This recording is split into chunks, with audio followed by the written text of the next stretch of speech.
Okay, all right. Ministry of Information now. Sunday. You would recall that on Sunday night when the President addressed the nation, he reiterated a number of restrictions that are still in force: the closure of our borders, the general restrictions on public gatherings, and the personal preventive etiquette that we continue to preach. Those are the three layers of protection for the Ghanaian people. But while reiterating those, he announced the easing of some restrictions in specific areas for religious gatherings of up to about 100, for final year students who are going to school to complete their examinations, for individual non-contact sports, and for some operators in the hospitality and tourism industry. On Monday night, the Minister for Chieftaincy and Religious Affairs joined us to give us the details of his sector. On Tuesday morning, the Minister responsible for education did same. Yesterday, you joined us to follow and interrogate the details that the Minister responsible for sports put out. This morning, the First Lady in the list of the ministers who is showing up here is the Minister responsible for Tourism and Creative Arts, the Honorable Barbara Otinjesi. She joins us with details of the easing of restrictions for some players in the hospitality industry. And when she's done, she will take your questions as well. Honorable Minister, welcome. Please join us up here with your presentation.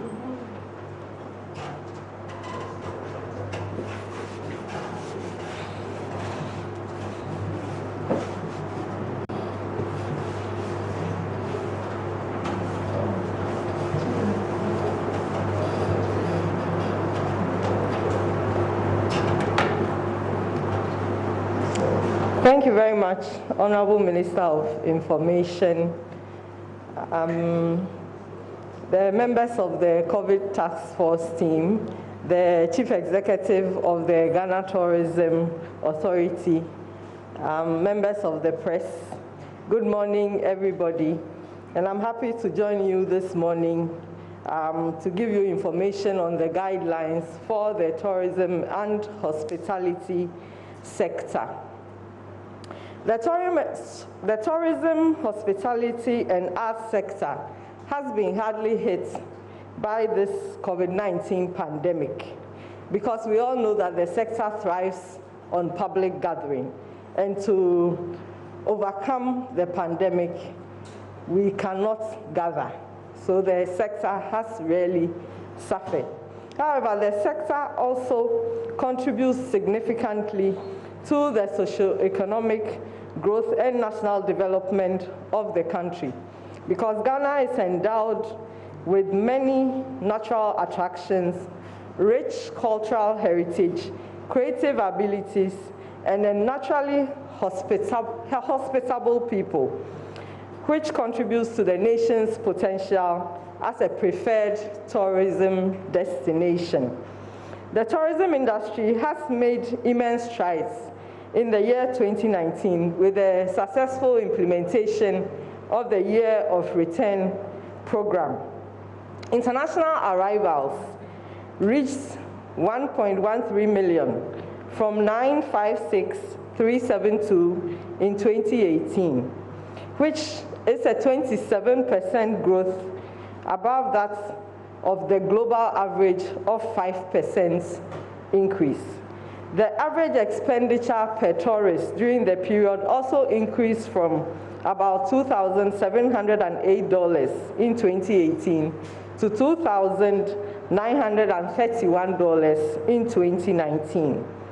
The increased number of travelers to Ghana positively impacted the private sector industries, such as the airlines, hotels, tour operators, restaurants, arts and craft dealers, amongst others.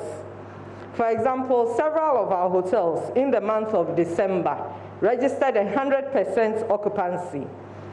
Arts and craft dealers at our arts center also reported a doubling of their sales in 2019 compared to the year 2018, as well as our car rental services, which registered increased patronage. However, the gains have been eroded by the coronavirus pandemic. In view of the devastating effects of the COVID-19 on the sector, government has introduced interventions to ameliorate the impact on businesses, and the tourism and hospitality sector is also going to benefit from these interventions. For instance, the stimulus package of 600 million Ghana cedis through the NBSSI to stimulate economic activity of businesses in the SME sector, as well as the 3 billion facility for larger businesses, will also benefit the operators in the tourism and hospitality sector. Also, the ministry, under the Ghana Tourism Development Projects, which is a World Bank funded project, an amount of $9 million has been earmarked for interventions to boost the tourism industry. And this will be disbursed $4 million to support tourism sites and destinations development, and $5 million for tourism enterprise support for SMEs within the tourism value chain. His Excellency the President has also constituted an interministerial committee to assess the impact of COVID-19 on the tourism and hospitality sector specifically, and propose a stimulus package to alleviate the impact of the pandemic and protect jobs and ensure the industry recovers post-COVID-19. In order to further support the recovery of the tourism and hospitality sector, the President, in his address the last Sunday, eased certain restrictions on the operations of the sector, and we hereby provide the guidelines in that respect for compliance by all operators. In respect of the food and beverage industry, comprising the restaurants, chop bars, snack bars, highway rest stops, fast food and coffee and tea shops, they may operate with the following guidelines: the display of no mask, no entry signage, and ensure that all patrons are wearing masks on entry, mandatory wearing of masks and protective clothing by kitchen staff, provision of soap and running water and hand sanitizers and disinfectant gels with paper towels at public areas, and the guests should be reminded when entering and leaving to wash their hands as well as use the sanitizers. They are also required to limit the number of guests for dining to 50% of the current carrying capacity of the venue to ensure that adequate spacing for seating and maintaining social distancing of 1 meter can be adhered to. Regular disinfection of surfaces must be done. Where it is inappropriate to use bleach, for instance, for surfaces such as telephones, remote control equipment, door handles, buttons on elevators, etc., alcohol-based sanitizers with 70% and above alcohol must be used. When you have to undertake a buffet-style service, you must ensure to have staff at the food station to serve the guests. You must limit communal handling of serving ladles, and you must change the ladles more frequently, always leaving these items in separate containers. And you must also clean and disinfect the buffet services after each service. The kitchen staff must also always wash their hands with soap under running water frequently, and we recommend every 15 minutes, and dispose of used paper towels appropriately. With regards to events, His Excellency the President indicated that we could undertake conferences, workshops, and weddings. And under conferences, we also include award ceremonies. For these events, we also have to display the no mask, no entry signage at the venues for these events, provide enough Veronica buckets and tissue and hand sanitizers for the patrons to use. We must strictly adhere to washing of hands before entering the venue, and the ushers must also use hand sanitizers before escorting guests. We must observe strict social distancing of not less than 1 meter and a maximum of 50% of the carrying capacity of the venue, or a maximum of 100 persons per event as directed by His Excellency the President. For the guidelines for the activities, you need to critically observe social distancing. Tables which are designed to hold 10 persons should be reduced to 50% capacity. So now the tables must hold a maximum of 5 persons. And also, we must, the MCs for the events must undertake demonstrations of the protocols to further educate the patrons at such events.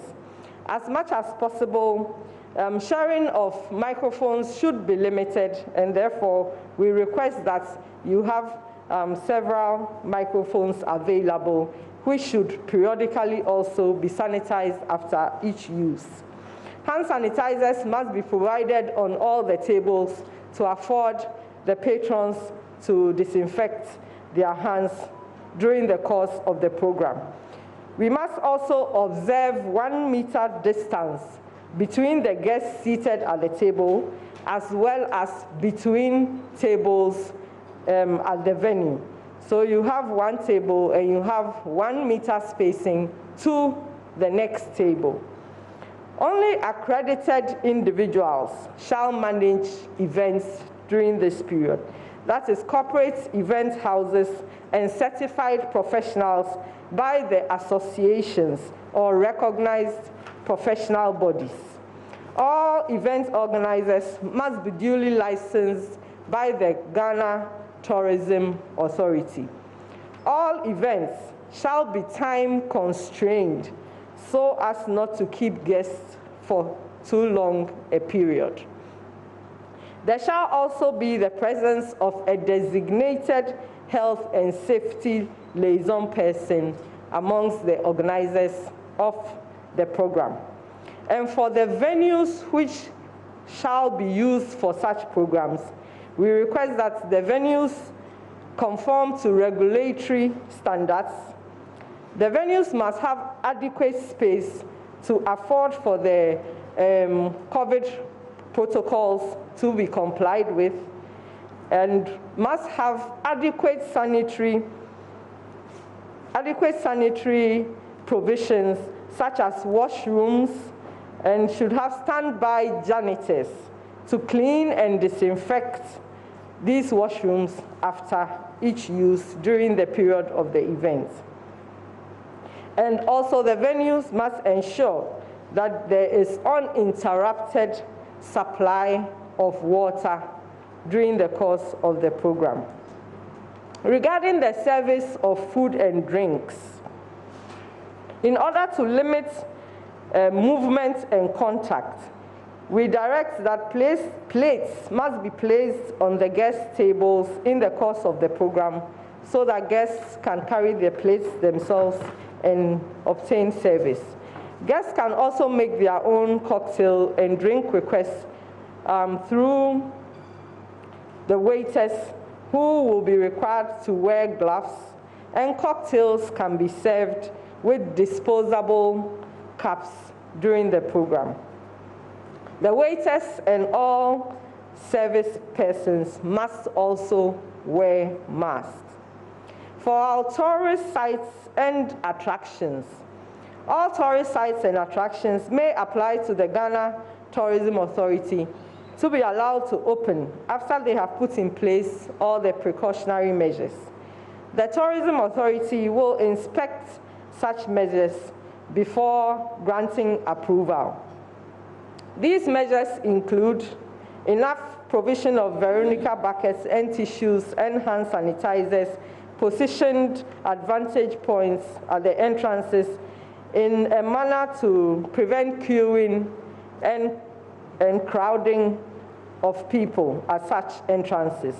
The people in a queue must also stand at least a meter apart in observance of social distancing.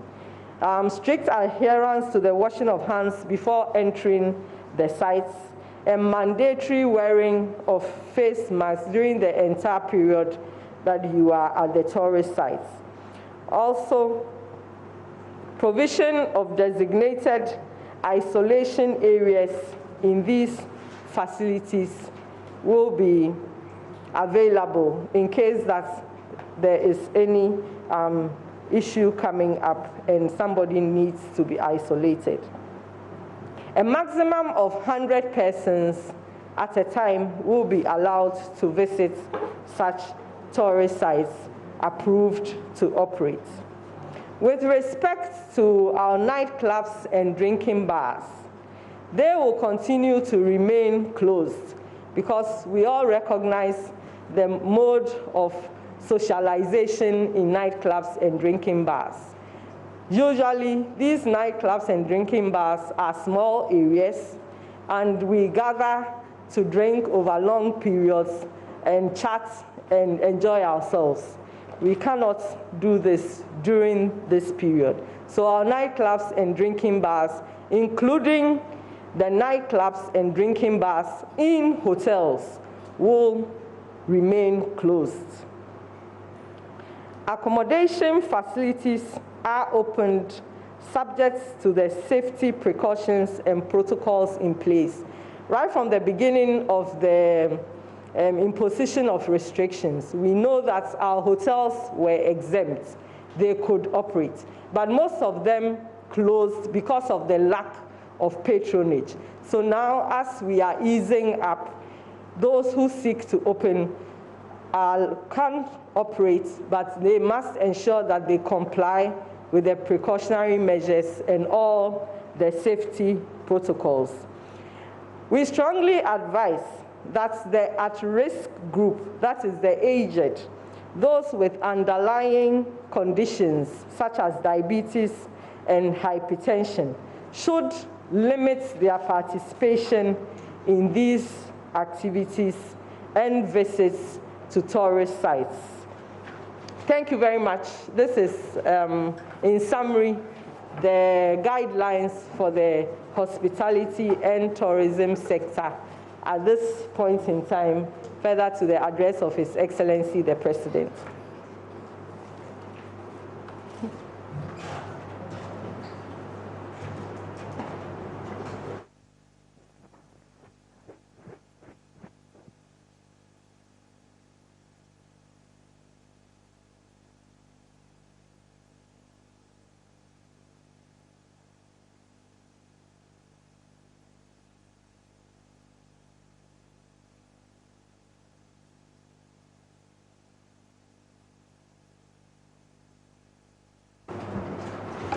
Honourable Minister, thank you for your presentation. Colleagues, we're going to take your questions now. As we do always, you can come in pairs to the microphone area, and then we'll be happy to take your questions at this point. I see CTTV, I see Media General. Okay, so let's go. Kojo, let's start with you. All right, good morning. My name is Kojo Ajman from CTTV. I want to know the guidelines for people in the hotel and then at tourism sector, how they can apply for the 3 billion package you spoke about. And then also the churches and then other religious bodies have formed a task force to police these guidelines. Are we going to see same in the tourism, for the tourism players? And also, how are small hoteliers, like people who have staff capacity below 90, how can they access the NBSSI facility? Thank you. Thank you, Kojo. So Please help her with the mic. No, don't touch it. Yes. Thank you. So my name is Sarah from Media General. I think Kojo began with the first question I want to add, but I'll add a few things. I wanted to find out the monitoring and of these adherence, because we know all the easing has been done in all the sectors. So with the task force, we want to know how they are going to share to ensure that they monitor all these tourism sectors under the ministry to ensure that these things are done. I also want to find out, she was mentioning limiting the number of guests to 50% capacity. Or a maximum of 100. Or a maximum of 100. Yes. We know some facilities or guest centers, or let's say the conference center, that takes more than 500 or 600. So if you say 50% capacity, then we would have the assumption that... No, 50% capacity or a maximum of 100. The two go together. Or yes. A maximum of 100. Yeah, so if your 50% is up to 100 or gets to 100, you terminate there. You can't go beyond 100, even if you have a 10,000 capacity. Correct, madam? Even if you have 10,000 capacity, where ordinarily 50% would have been 5,000, you can't use the 50%. The maximum you can have is 100. Okay, and then finally, just tell us who qualifies for what and in the assessing the stimulus package. Thank you. Very well. I'll take another batch of two. Colleagues, another batch of two. I see EIB. Any takers? Yes, sir. Okay, my name is Eric. I work with Star FM. For the churches, we understand maximum of 100, but they are to have worship for an hour. Yes. And that ends it. For the event organizers and persons who want to hold award ceremonies and the likes, is there a duration for them as well? Because we didn't hear that, it's an unlimited amount of time as far as they meet 100. And so we want that clarification. And then on the nightclubs and drinking bars, we want to know what went into the decision not to allow them to operate, because a lot of the arguments that have come forth is that we can limit the number of persons who go into these places, and the livelihoods of some of these individuals are going down as well. And so what went into the decision not to allow drinking bars and nightclubs operate when all other events are operating at less capacity, and we could do the same for them? Honorable Minister, I'll just broaden that question as well to say what went into the decision to stop places that sell alcohol, including nightclubs and drinking bars, because there's a connection with the alcohol, including nightclubs and drinking bars from operating. Do I have any other takers? Okay, so let's have the podium sanitized and then the Honorable Minister.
The first question. I'm sorry, I'm not taking notes of the questions today. The first question again.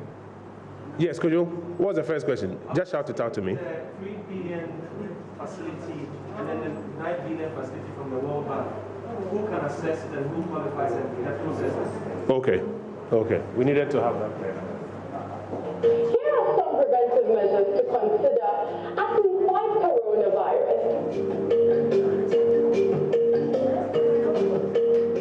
First, wash your hands with soap and running water.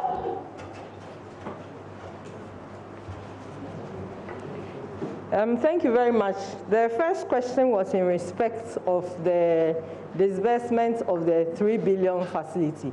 The 3 billion facility is an arrangement that the Ministry of Finance is making with a selected number of banks to make available 3 billion Ghana cedis to the industry players. That's the larger businesses in the economy to assess. And we are saying that our tourism and hospitality players will also have access to that 3 billion to support their activities. Similar to the SME facility of 600 million Ghana cedis, which is going to the entire SME sector. The players within our industry will also access that facility. And the Ghana Tourism Authority is actually supporting our industry operators on the processes to assess the 600 million. And when the 3 billion also comes on stream, they will support our operators to assess that as well. With respect to policing of the restrictions, the Ghana Tourism Authority has regional offices all across the country, and they have inspectors, and they are going to work together with the district assemblies to ensure compliance with the guidelines. And for people who are going to organize events, they will be required to notify the Ghana Tourism Authority prior to the event, so that the authority can make arrangements to monitor the program.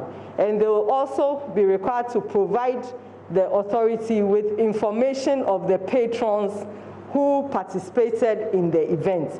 So the Ghana Tourism Authority will keep that database of all the people who attend these programs, so that in the event an issue comes up, the contact tracing can take place. Regarding the access to the NBSSI facility, I believe that I have explained that already. And also, somebody also asked about monitoring compliance, and I have answered that. Who qualifies for the stimulus package? The NBSSI has come out with all the guidelines for accessing the facility. So, as I indicated, the Ghana Tourism Authority is supporting our industry players to comply with the guidelines, go through the processes, and assess the facility. In respect of time limits for events, we did not specify a time limit for events, but we indicated that event organizers should undertake the programs under a time constraint, which means that we should not allow the program to travel for too long. I know a question will be asked that church services are supposed to last for 1 hour. Church services are supposed to last for 1 hour because they are undertaking social distancing, and all their members may not be able to attend the service. If it's done for 1 hour and the first batch of members leave, another batch of members can also come for a service, so that within a space of 3 or 4 hours, they can attend to all the members of their congregation. But for a corporate event, it's a one-off event. So even if it takes place over a 2-hour period and it's done, that's it, it's done, and everybody goes away. And we get the records of all the people who participated, and the database is kept by the Ghana Tourism Authority. In respect of nightclubs and drinking bars, we appreciate the fact that that's also a business that people derive their revenues from and their livelihoods from. But we are confronted by a pandemic which is impacting our health as well as the economy.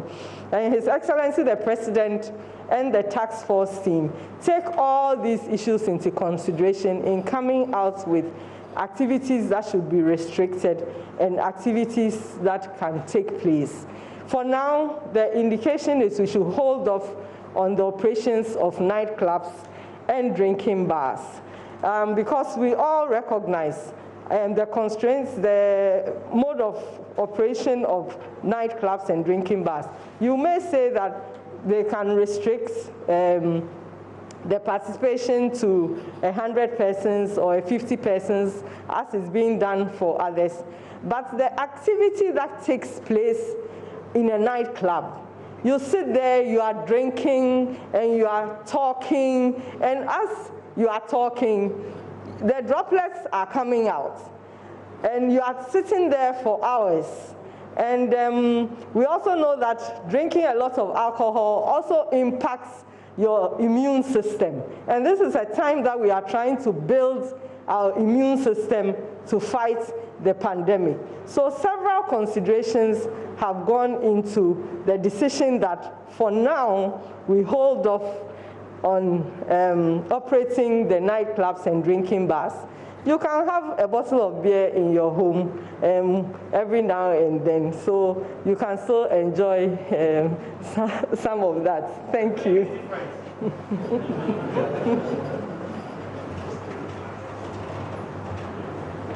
Mr. Grateful, if there are takers for another batch of questions, I'll be happy to take them now. But colleagues, let me also draw your attention to a couple of things. You may want to talk to the doctors about the effect of alcohol on your immune system. At this time when we are asking people to boost their immune systems, you may also want to talk to them about what alcohol does to your senses and therefore your ability to socially distance and all of the other requirements. I think, like Mr. Sidun Ketia says, I'm not a surgeon, so I want you to talk to the doctors about that as well. And then secondly, even though a specific time has not been mentioned for those who are organizing events and we are saying they should work within time constraints, you'd notice that if you are wearing a mask, there are guidelines for how long people should be in a mask. And those hours will also be a good guide to apply at this point in time. Yes, okay. Madam. My name is Bridget Ayakomati, Metro TV. I want to know, after the year of return, the Beyond the Return was introduced, and what has become of that initiative? And how are you going to ensure effective, how do you ensure that the social distancing directive are complied at the beaches? Noted. Yes, sir. Good morning, Honorable. My name is Joshua Smith. 3 questions. Can you quantify the actual effect of the pandemic in the hospitality sector? And then my second question is, any specific plans to help turn around the domestic tourism? And then the last one is, in events where industry players flout the guidelines and directives you've given, what will be done to them? Thank you. 3 questions packed in one. Is there another taker?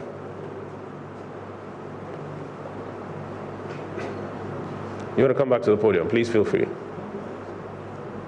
If I don't get any other takers after this one, then I'll be advising the Honourable Minister to wrap up after she gives her final responses. And my last one. Go ahead. The minority in Parliament raised concerns about the revenue generated from the year of return.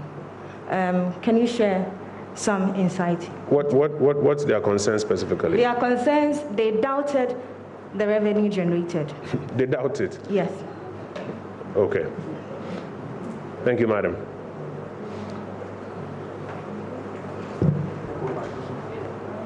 And then I'll take the final question. Yes.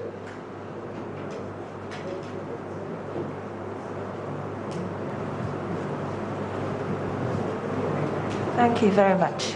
I think with that question, what I want to ask is, Madam, you've not introduced yourself to us. You know all of us, but you don't want to introduce yourself. Mamiesi John.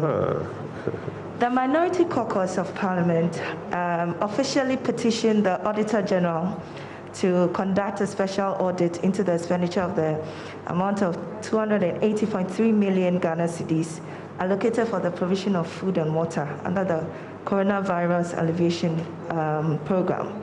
What do you make of this petition that they made? Thank you. Let me give a quick reaction to that one, and then I'll invite the Honorable Minister on the minorities petition to the Auditor General. If you read Article 187 of the Constitution of the Republic of Ghana, it talks about when general audits are conducted. For anybody who has done basic accounting and auditing, the financial year usually will have to end, and then the one who is executing the task will prepare his accounts, and then the auditor will come in and audit. In Ghana, when government ministries, departments, and agencies that are doing whatever it is finish their work, they prepare their accounts at the end of the financial year, which accounts are audited by the Auditor General. Section 16 of the Audit Service Act says, in addition to this audit, the Auditor General may also conduct a special audit. As we speak, the COVID-19 response program is still ongoing. All of you are here because the program is still ongoing, interventions are being made, the activities are ongoing. It's not being completed. The accounts for the 2020 financial year, as I'm sure you are all aware, are nowhere near close to preparation. It will be prudent for all of this exercise to be completed, for the accounts to be put together, for the Auditor General to do a standard audit, and if he believes there's a reason to go further to do a special audit, may go further. Within that context, I think we can all understand how premature this call for a special audit, when the program has not even ended, comes across. But as we have said over and over again, it is increasingly becoming clear that our colleagues in the minority always look for an opportunity to raise some controversy in a hope to distract us from the COVID-19 response program itself. But we will not be distracted. Honorable Minister.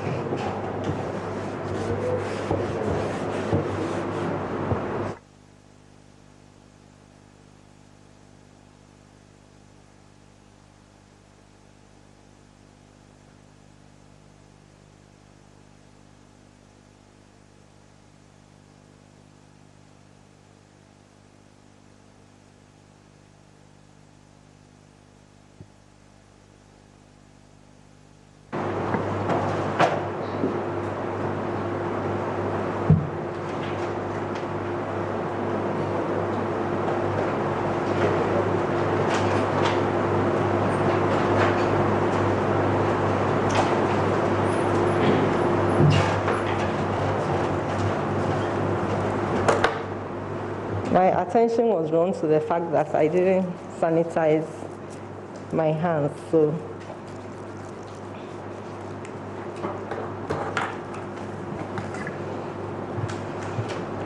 the first question was in respect of Beyond the Return. The ministry initiated the Beyond the Return project to leverage on the gains of the year of return.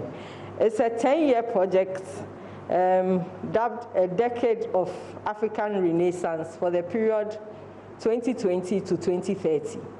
So it's a 10-year project. Initial activities were to commence this year, but in view of the COVID-19, it has delayed implementation of activities, and we have also needed to redesign how the initial activities can happen. Before the end of this month, we are going to do a formal launch of the pillars of the Beyond the Return.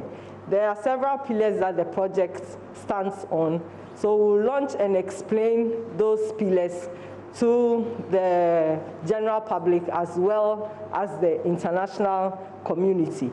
And for this year, we are redesigning our programs so that most of it will be in the form of virtual activities to allow the diaspora to participate in it whilst we overcome this pandemic and look forward to the year 2021, where we can actually have people coming down to participate in programs of Beyond the Return. In respect of compliance with the directives and sanctions for breach, there has been a law that has been passed setting out the sanctions when you breach these restrictions. And these sanctions will apply for anyone who breaches these guidelines. And I'll indicate also that we need to be each other's keeper, because these protocols and precautionary measures are in our collective interest. So if you visit a place and you realize that the facility is not complying with the protocols, please do well to report to the Ghana Tourism Authority. There is a call center, and the authority will provide us with the numbers to ensure that you can contact them and give them information in respect of facilities that are not complying with the directives, and then some action can be taken. But the Ghana Tourism Authority officials, together with officials of the district assemblies, will also be visiting and monitoring compliance. Improvements in domestic tourism. Definitely, we are working on a program to improve domestic tourism because our borders are closed. There isn't going to be much incoming international travel during this period. We don't anticipate any significant improvements in international travel until the end of this year. So for this year, our target is to improve domestic tourism. So we are going to work hard to push our See Ghana, Wear Ghana, Feel Ghana agenda. And we believe that Ghanaians will buy into it and let us travel and see our country and fall in love with our country. Because it is when we build on our domestic tourism that we can also have something to say to the international tourists to also come and visit our country and see all that is good about our country. And in this respect, we will also be appealing to our hotels, guest houses, and lodges that during this period that the patronage is low and they are not getting any international travelers coming in, they should also look at adjusting their rates such that it will appeal to the Ghanaian populace to travel and stay in their facilities to help them to also generate some income during this difficult period. The impact of the COVID-19. The initial assessment that we undertook indicated that for the first 4 months between March and June 2020, we are going to have a loss of about 171 million loss registered to the industry or to the country because of the lack of operation of the industry. So that is the initial loss that we have assessed, but we believe that as we go forward and we do further assessments, we can realize the full impact of COVID-19 on the sector. But we also believe that as the government gives some support to the operators in the sector and they begin also to operate, we may be able to minimize this impact to some extent, even if not significantly. It's dollars. Revenue from the year of return. We indicated that as at the end of 2019, an amount of $3.312 billion was injected into the Ghanaian economy by the 1.13 million people who visited the country over the year. And this value was arrived at by an assessment of the average spend per tourist who visited the country. The Ghana Tourism Authority undertakes a survey of people, tourists who come into the country, and they ask them how long they stayed here, how much they spent during the period, and all that. And an average of that was an increase in the year 2018. The average per spend of a tourist was $2,708 per tourist.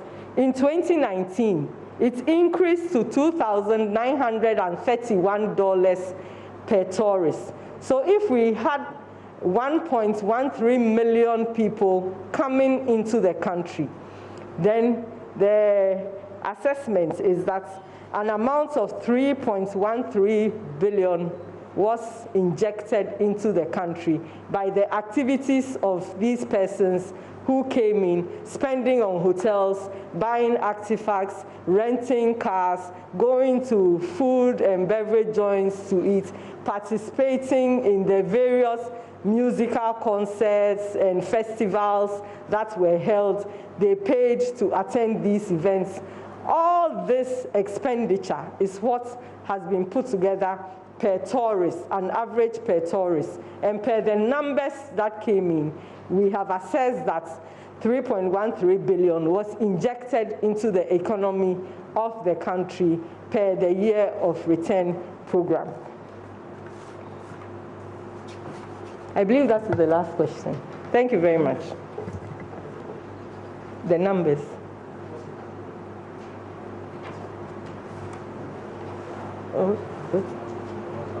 Okay, so the call center numbers is 030-700-7100, and so 030-700-7100, and then 057-957-9019, 057-957-9019.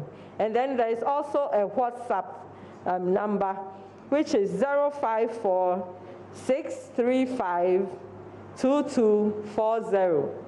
054-635-2240. That's the WhatsApp line.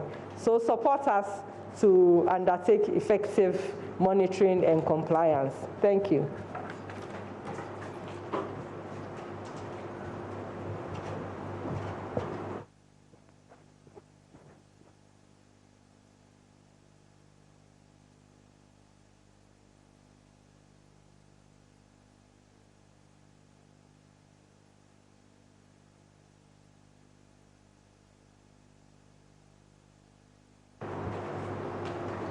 Thank you very much. Colleagues, I think this is where we'll draw down the curtain for this morning's engagement. Honorable Minister, on behalf of the Ministry of Information, I want to thank you for being with us and for giving us these updates. We will do well to share with you the material that she presented on the press pool platform. And that was our live coverage of the daily news briefing at the Information Ministry. Today we had the Tourism Minister, Barbara Otinjesi, bringing us some more details and guidelines for the easing of restrictions in the tourism industry. Businesses are allowed to operate to a certain extent and with certain limitations. And let me run by you, just in case you missed that, some of the guidelines she provided a while ago at this news briefing at the Information Ministry. She started off by saying that the tourism industry is doing well, and especially in 2018-2019, the industry was booming. Hotels, especially in December, were doing well, full to capacity, car rentals as well. Now, in terms of packages for the industries, because many of them are reeling because of the COVID-19, the impact of COVID-19, 600 million, the stimulus package made available by government through the Finance Ministry to be distributed by the NBSSI, is also available to businesses within the sector. Now, there's also the 3 billion also made available by government. Businesses who are up who qualify to apply for the $3 billion within the tourism industry can do so. Now, the World Bank has also made some facility available to the ministry for the development of our tourism industry, and that is $9 million. Now, out of that money, $4 million will go into the development of tourist sites. We'll also have $5 million of that go into enterprise support to support other businesses within Ghana's tourism industry. Now, you are to note that for every facility you enter, there will be the strict enforcement of the no face masks, no entry policy. You'd have to wash your hands, you'd have to sanitize, and these facilities are required to clean the surfaces of their tables and other places as well, especially the washrooms. They are required to do so. And they are to operate in terms of the sitting capacity up to 50%. And there was a bit of a lack of understanding there, because we know that churches are supposed to have a limited number of 100 people. And so that clarity was given that, for instance, if you are to hold an event at the conference center that takes in excess of thousands of people, you are to make sure that you do not exceed the 100 limit, even though 50% of that auditorium's capacity may be more than that. And we are also to ensure that the social distancing, you have to observe at least 1 feet distance amongst each other, and especially for conferences. And you are to apply to the Ghana Tourism Authority if you are an agency that wants to hold a conference or an award ceremony. And for the purpose of this, conferences will include award ceremonies. You have to apply to the GTA for permission and to make sure that you satisfy all the requirements necessary to undertake this event. And so these are some of the highlights. But for those of you who want to go back to the nightclubs and the drinking bars, you cannot do so for now, obviously, because the situation in there does not encourage social distancing and all the COVID-19 protocols. We'll bring you more in our bulletin here on Newsdesk, but that'll be it for now. The other stories we have for you here on Newsdesk: NPP goes to the polls on June 20 to elect parliamentary candidates seeking to contest on the party's ticket in the December 7 polls. We'll have more from the planners of this year's primaries amidst the COVID-19 pandemic. Also to come here on Newsdesk, peasant farmers want access to their COVID-19 stimulus package made flexible to members. We'll hear from their leaders on concerns with assessing the package. Later in business, government signs €500 million contract for the construction of railway line to the Takrady port. We have details of all these and more. Please stay with us.